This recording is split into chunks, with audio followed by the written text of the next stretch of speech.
natural. You'll see.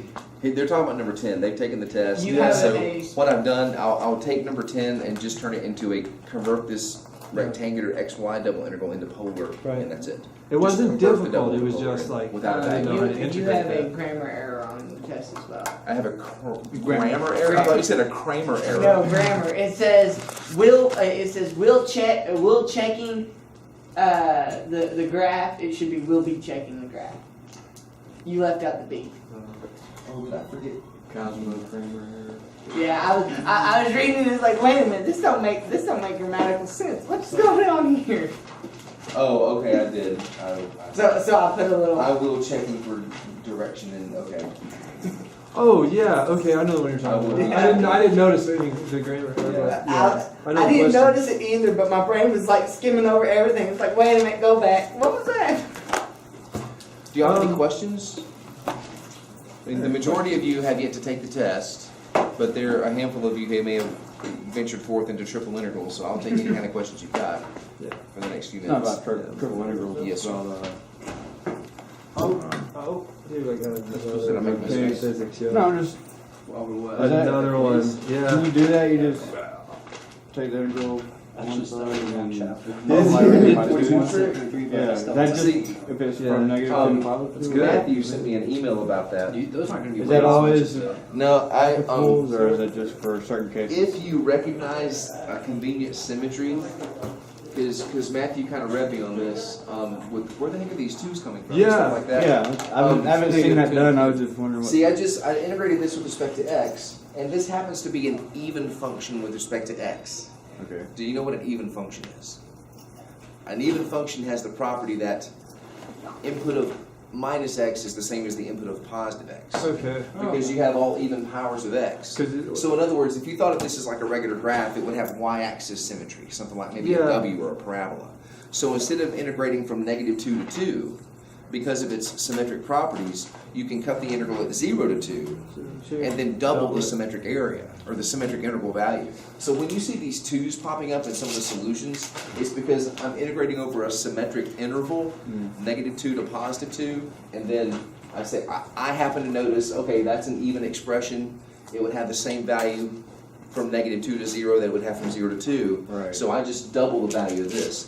If you just plug in the limits normally, it'll be okay. Right. So, Yeah, I did the long way and then saw that and I was like. Oh. yeah, and this also turns out, this is an even expression in x, and then when you integrate y, this is also an even expression in y. So I did the same thing there. Yeah. I changed the limits from -2 to 2 to 0 to 2, and then it's, because I just like a zero limit whenever I can use it, you know? Right. Makes So it if that freaks you out, you don't have to do that. I just kind of promote that because, hey, it's handy. Yeah. What about odd functions on symmetric intervals? What do you do there? A function that's odd, like Just work it like the sine. long way. If you integrate sine from -pi to positive pi, and it has that origin symmetry, what's the integral's value? 0. 0. Negative area, positive area, gone. wiped out. So it's really handy to be able to pick up on symmetry because it can save you some work. But again, it only applies when you have symmetric intervals, Right, I was like just wondering -2 about- to +2 or -pi to positive You can pi. do that whenever. It's just that. It does. It doesn't pop up willy-nilly. It's for only for certain That is in there integrands. before. We're gonna go over triple integrals using cylindrical and spherical coordinates. Yes, sir. You excited? Dude, I this, know I am. I love this class. This stuff is so much fun. Okay, that's awesome. I want all of you to be like academic Yeah. siphons or academic vampires off of Matthew's energy, because he just sort of has this. I mean, we all call him 26-hour dude because I mean, but you just sort of had this cool like academic fervor. Yes, you're sir. like the evangelist of those students. Just, you know, yay, Steve. Yeah. So, I don't want to say a discrepancy has popped up on the test, but Chauncey and Matthew have taken the test already. So, feel free to pick their brains if you want to. I can't police that. But what they have volunteered is they mentioned a certain frustration with the integration on problem number 10, the very last problem on the test. It is a polar problem. And when they converted it to polar, assuming they made the conversions correctly, they got an integral that was, they said they'd never seen before. Some kind of technique they'd never used before. So what I'm going to do is, if that's the case for the majority of you, you get to that integration and you're like, whoa, WTF, and you're not sure how to handle it. I'm going to just grade number 10 as a convert from rectangular XY coordinate double integral to convert to polar R theta coordinate integral. And if you make the polar conversion to the new double integral correctly, that's all I'll grade without having to evaluate. So just turn number 10 into a convert to polar coordinate integral. And I'll try to email everybody without having to go in there and handwrite that instruction on all the remaining copies of the test. But the integration that they kind of encountered is similar to this U substitution behind me on the projector. How many of you have ever had an integral like this where you anticipate a U sub, but then all of a sudden the du equals dx, there's no apparent way for this x to pair with the dx to go away to du? Well, if they're both the same power, what you can do is take your U equation, and it's completely versatile to solve this for x. To tell you not only what is U going to replace, U is intended to replace x plus 1, but the standalone x can be replaced by U minus 1 from the exact same equation. And see, what happens when you make that U sub, you trade off some pretty heinous algebra here. Because this is a binomial to the 5th power. That would take a few steps of algebra to get all 6 terms, distribute the x, and do the power rule on all 6 terms to get your antiderivative. But based on this becomes U to the 5th, this becomes U minus 1 to the 1st power, which makes for distributive property real easily. And then dx becomes du directly. And then you distribute your U to the 5th, you integrate one term at a time, undo your U. So some of you have seen it, but they said they hadn't seen that before. So they kind of, well, plus you were in test mode, so you're probably like, you already had a little bit of a heightened adrenaline level, and recall might have just been a little bit less than sharp. So, but if you've never seen it, you've never seen it before. But now you have. Okay, so I'll put that on test 4. Okay, cool. No, and you asked me the other night, Danielle, I think you and some other person asked me, what's the hardest integral that we can expect? And looking over the test, I thought, that U substitution that I mentioned on Tuesday night's class from a fraction was the toughest one, but apparently not. I didn't look too carefully at number 10, as carefully as I should have. So number 10 is officially a convert the double integral into polar done without evaluating it. So now I just need to get the word out to all those who are not here tonight. All right? Or at least just not tell them and just see what they converted it to. And then let the surprise be theirs when they get their test back. Do you have any other specific questions, or? What was the Lagrange method or something? Lagrange multipliers is another way of doing optimization. What it's about is it's sort of an alternate version of the D-test, kind of. See, a Lagrange multiplier problem starts out like this. You want to calculate the minimum or the maximum. Oops, minimum.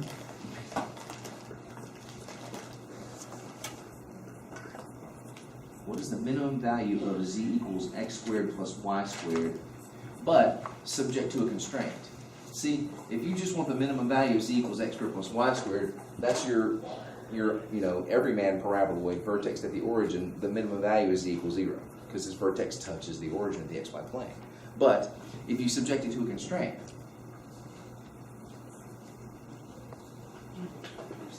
maybe the constraint is x plus y equals 6. So in other words, if I want to find the minimum of a paraboloid without a constraint, that's always just going to be the vertex right there at the origin of the xy plane. Okay. But if I impose this constraint, in other words, instead of using all real numbers in the domain to plug into this equation to get the z values that are on the bowl shape, if I only restrict the domain to these inputs, if I only plug in numbers from the equation x plus y equals 6, x plus y equals 6, down here, you have an x-intercept of positive 6, a y-intercept of positive 6. So it's a line down here in the xy plane. Looks something like this. Trying to do my best skewed version of it. So if I'm subjecting the domain of this function to that constraint, I'm only plugging in numbers from that line, then what happens is you kind of project up those values to the paraboloid, one at a time, and at some point on the line, there is a z value that is minimum. So subject to that constraint, there's one little slice of all those places where you have the lowest z value. And so the Lagrange multiplier process will help you find that minimum z values based on that constraint, that being your constraint. Okay? You've talked with some of the other Calc3 students and they're having Lagrange multiplier woes or something, or? No, it was in one of the sample tests. Oh, I okay, saw that yeah. on there, and I didn't remember that from my notes. And unfortunately on the sample test, the optimization problem that I put on there, I solved it using the Lagrange multiplier process. I was like, I never saw that. Danielle also read me on that one. She wanted to see it the D-test way. And I had, on the D-test homework, I worked the optimization problems the D-test way, I think. But sorry about that.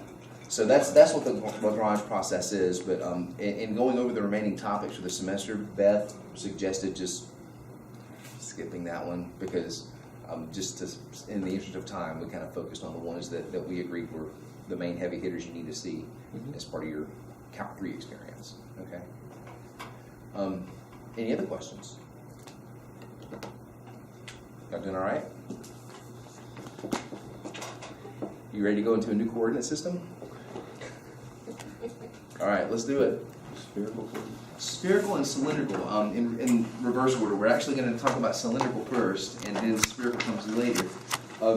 Because the reason I do cylindrical first is because the cylindrical coordinate system you're kind of already familiar with. Some of the triple integrals that we did on Tuesday night, we started off in XYZ coordinates, and then when we started with the 3D shape, and then we flattened into the XY plane, it turned out to be a circular region. And so when you project it to the XY plane, if you switch from XY to R theta, you sort of start with XYZ and then you convert to polar when you're in 2 dimensions. That's sort of the idea of how cylindrical coordinates work. Cylindrical coordinates really are just polar coordinates plus Z. In the XY plane, you still locate an R and then rotate it through a theta to locate points in the XY dimension.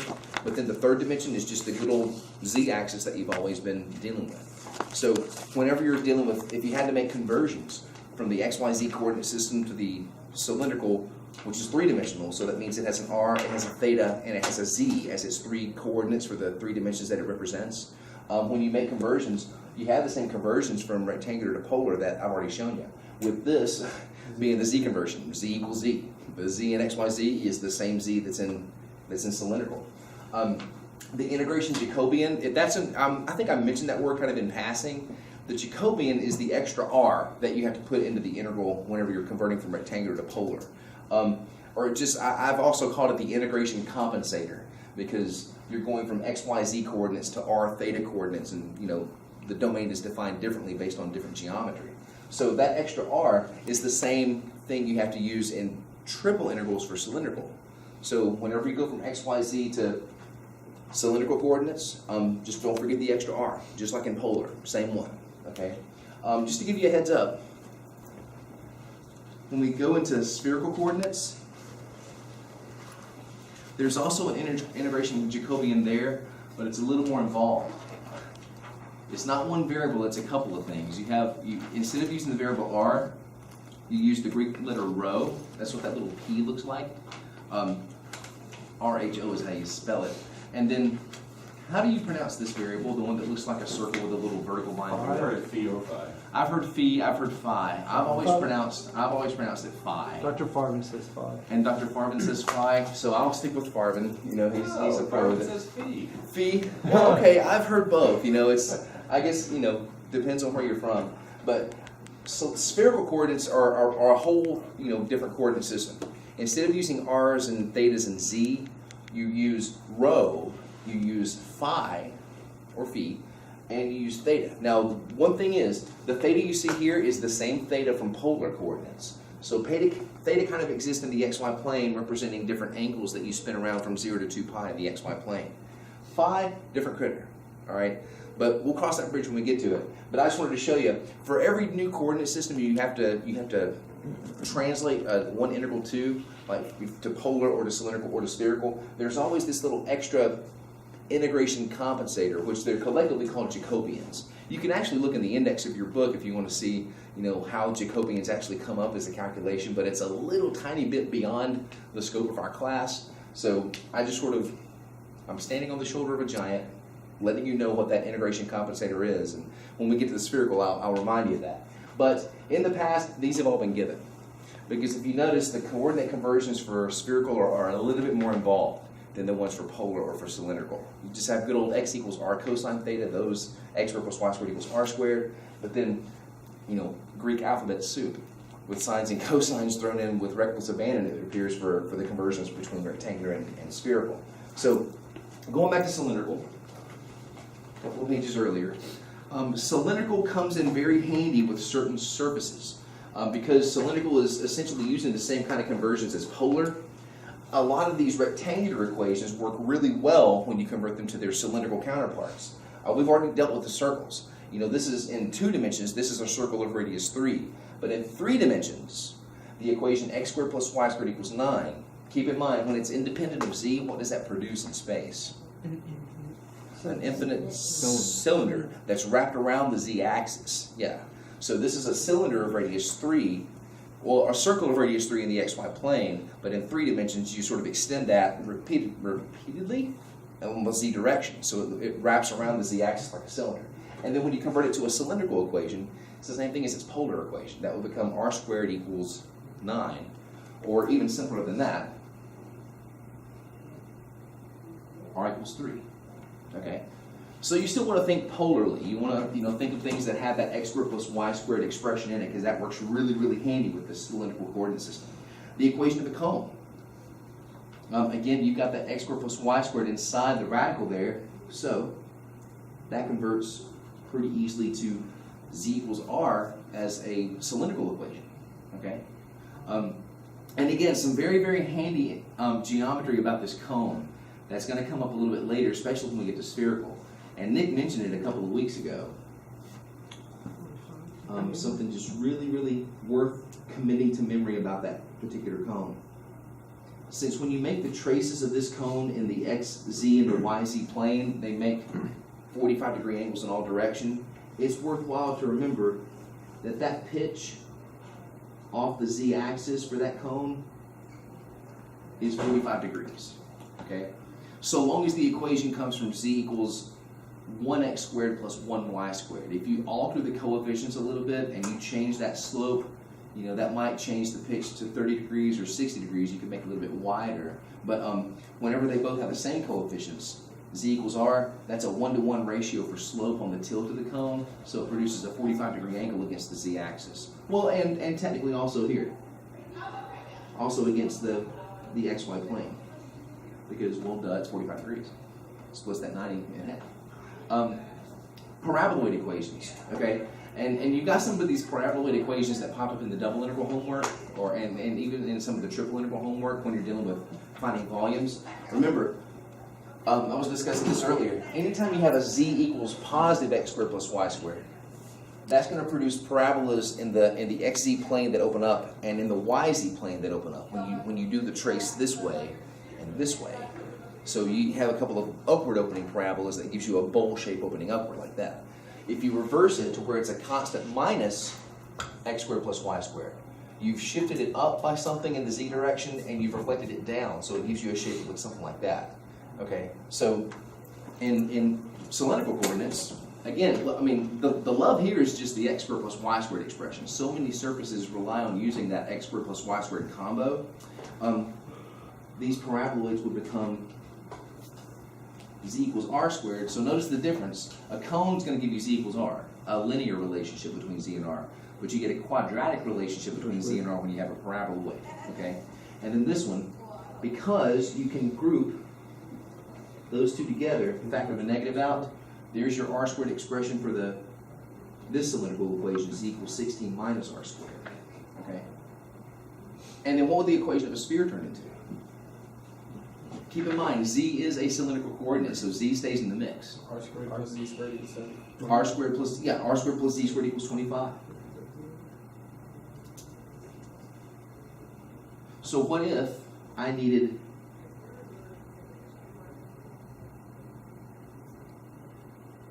the equation of the upper hemisphere from this complete sphere?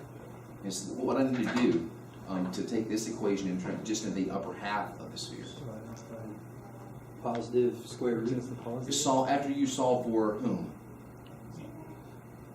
Z. See, always try to make z your dependent variable because it's kind of like it's the dependent variable when you're trying to talk about functions in 3 dimensions. So if I solve this for z, you get z equals, well, z squared equals 25 minus r squared, and then that's where you have the potential for the plus or minus square root. So if you take the positive square root, that in cylindrical coordinates represents the upper half of a sphere of radius 5, centered at the origin. Okay. So the bulk of the love with cylindrical coordinates is just, eliminating the use of x and y to where you have one less variable, z depending only on r. And notice, there's hardly any presence of theta.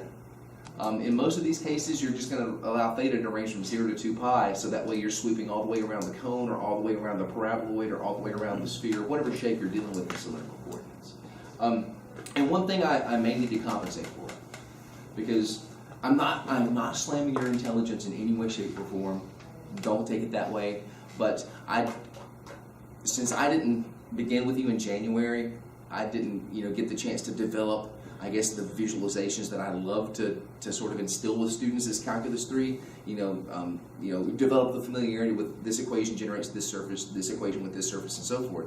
So there might be a little bit of a deficit in terms of your visualization for certain kinds of surfaces. And again, please don't take that as me slamming your intelligence. And if you take offense to that, I apologize.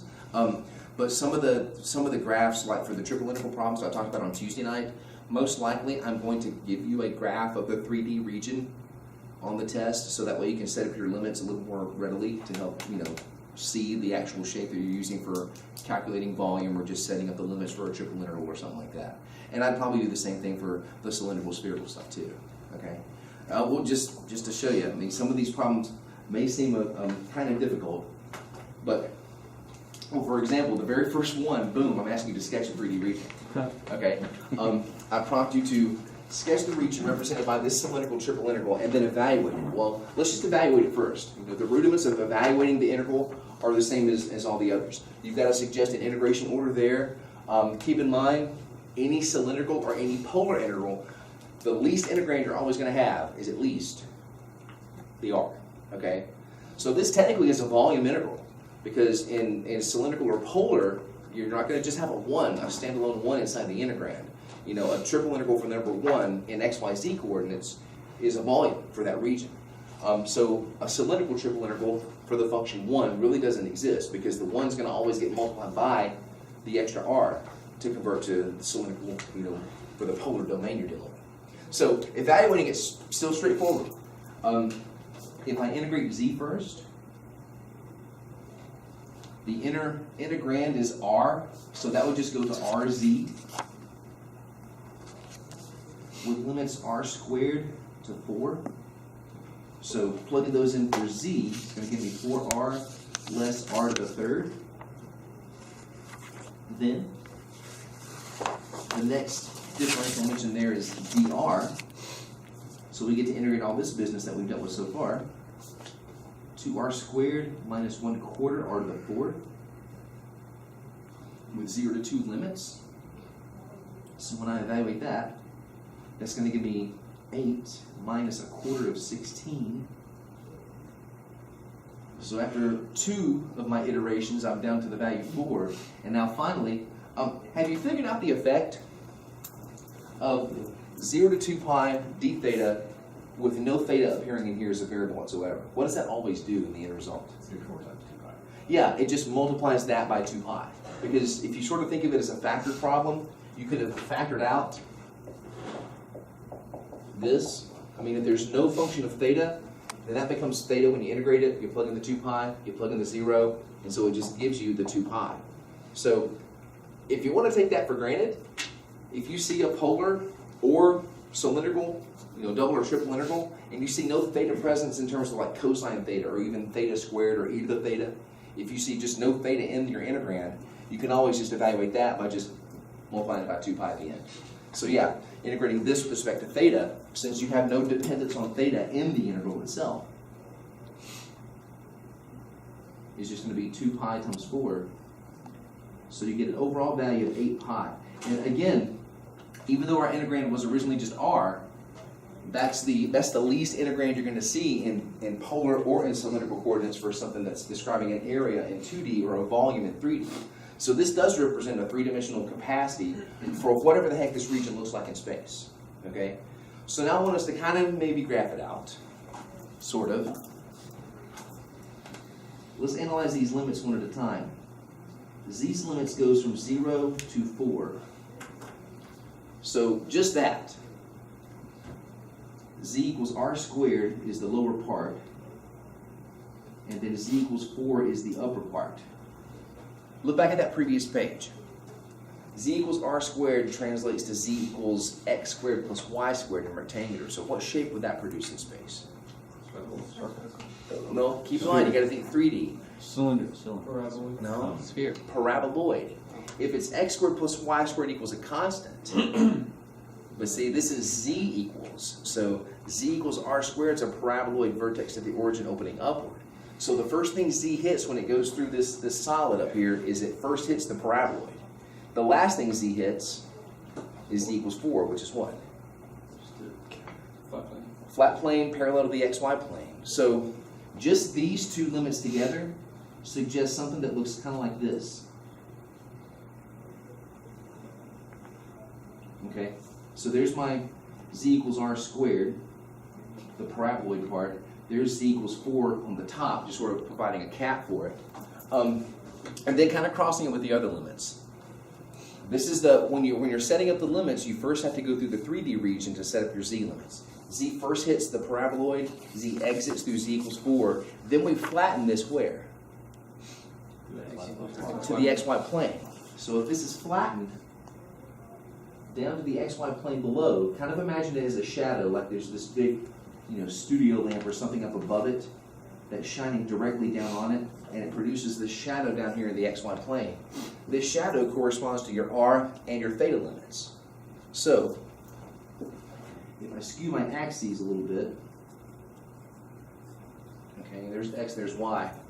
R goes from 0 to 2, but then think, is that going to be the same circle where this paraboloid hits that plane? Is this little cap circle up here, is that a circle of radius 2? I see a confident nod, and then another confident nod. Tell me why. Yeah. I can tell you why, you just know it. You just plug it in for. Yeah. Well, yeah. Or See, this is, I mean, look at the two equations. Z equals r squared, z equals 4.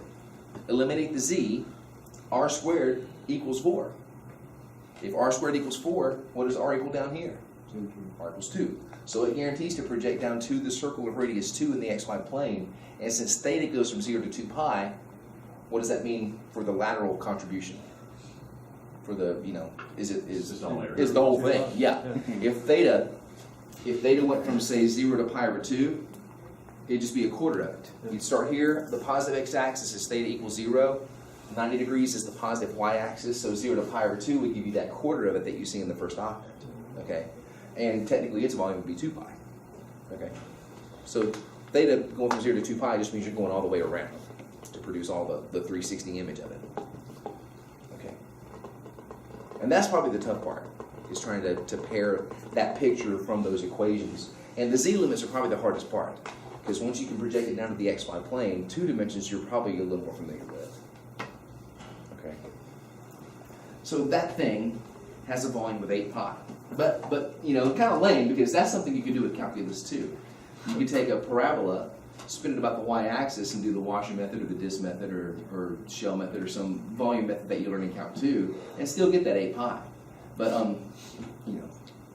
still kind of cool when it's all consistent like that. I won't do that. I've already verified that for you at a previous class. But yeah, it's anything that's from a parabola you can usually get from a solid revolution like in Calc 2.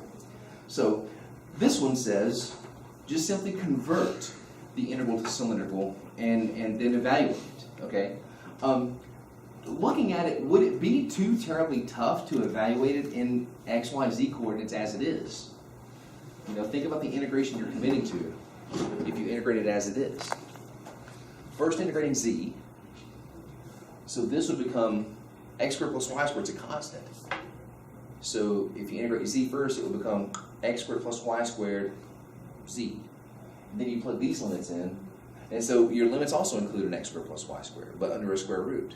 So you have this guy, times that square root, so that really becomes x squared plus y squared to the 3/2 when you multiply those together.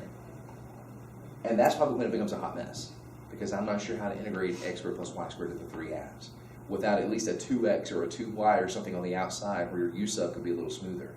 And you can't just fudge a 2x or a 2y out there, because that's illegal calculus. So this one probably would be a bit of a mess if you committed to sticking with the rectangular coordinate system, okay? And is this one going to be a volume?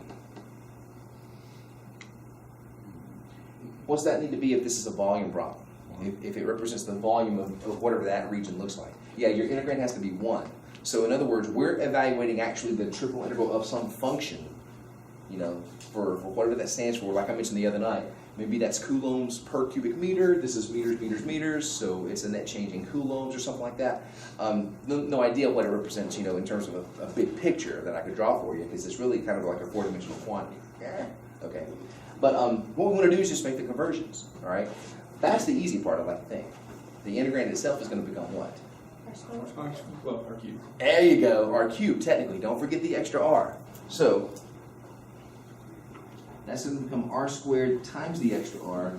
So we'll be integrating r cubed when we convert it all the way.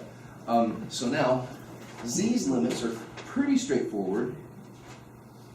Z goes from 0 to the square root of x squared plus y squared. So if I convert that, 0 will stay 0, but what would the conversion for the upper limit need to be? R, yeah. Make use of that x squared plus y squared love. So your z limits for cylindrical would be just 0 to r, okay? Now, let's analyze this with a picture, all right? We need to, the z limits are straightforward, the integrand's pretty straightforward, but this, you might want to double check with a picture, okay? Your y limits go from 0 to a very familiar looking equation. In 2 dimensions, I need you to kind of commit that to memory. Y equals root 9 minus x squared is going to be what? Semicircle radius 3. Semicircle radius 3, yeah, top half. And then x goes from -3 to 3. So if you already recognize that as a semicircle of radius 3, these x limits gel with the x-intercepts of that semicircle.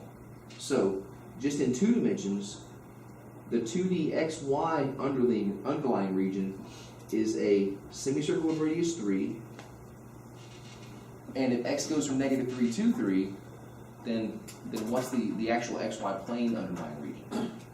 Well, I guess I'm asking a silly question there.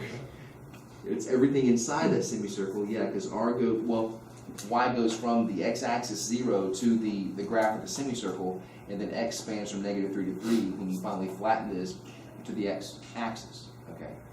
So now I want to convert that to polar, because, you know, if you've done the z direction, now you're essentially doing polar for the r and the theta in the xy plane. What would your r limits need to be? 0 to 3.